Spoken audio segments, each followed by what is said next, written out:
people from Ecuador are immigrants to Chile, migrate to Chile, because there are a lot of universities, good universities. So it's almost, mostly that migration is for education purposes.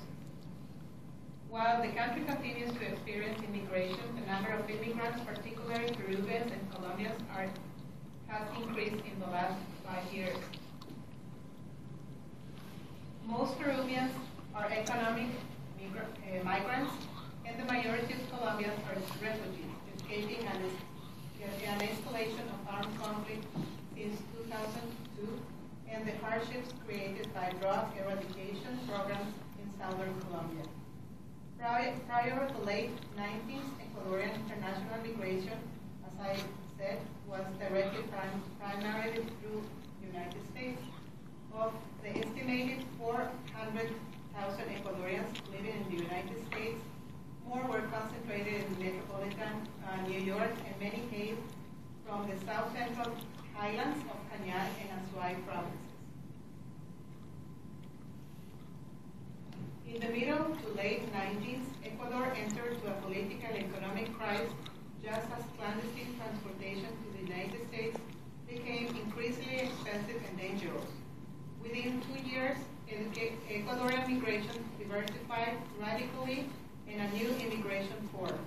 Many thousands of Ecuadorians from throughout the country migrate to Europe, mostly Spain, but also France, Italy, and the Netherlands. Prior to 1998, few Ecuadorians lived in Europe, but now Ecuadorians are the largest immigrant group in Madrid and one of the largest in Spain. The migrant stream has led by women and composed of people from a variety of ethnic and socio-economic backgrounds. I would add that the first population that migrated to the United States, mostly to New York City, mostly were men, and they were the head of the families. So a lot of the families was destroyed because all the men went here to the United States to work, and only women and grandparents were in charge of the children. So a lot of families got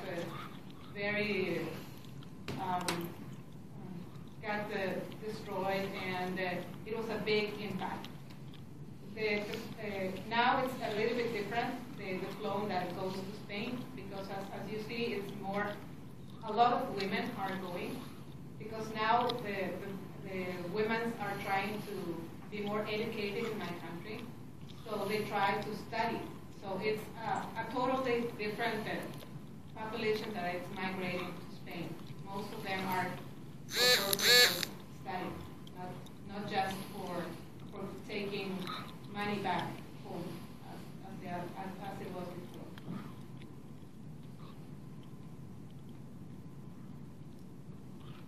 So Ecuadorians find themselves working in a variety of services, as I'm told, especially women, and negotiating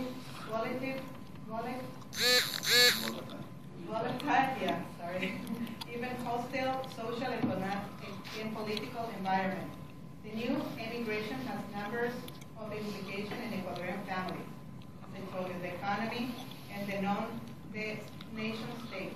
Understanding the implications requires a comparative approach about the last three aspects: the role of gender, the importance of transnational connections, and the emerging roles of the states and non-state actors in the formalization of migration.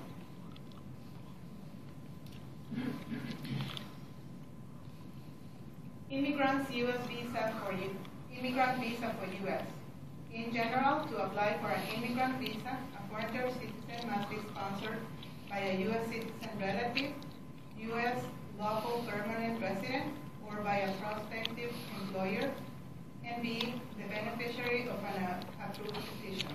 Therefore, a first step is filling a petition with U.S. citizenship and migration services. After an immigrant petition filed in the United States is approved, it is forwarded to the National Visa Center for processing. They provide instructions to petitioners, sponsors, and visa applicants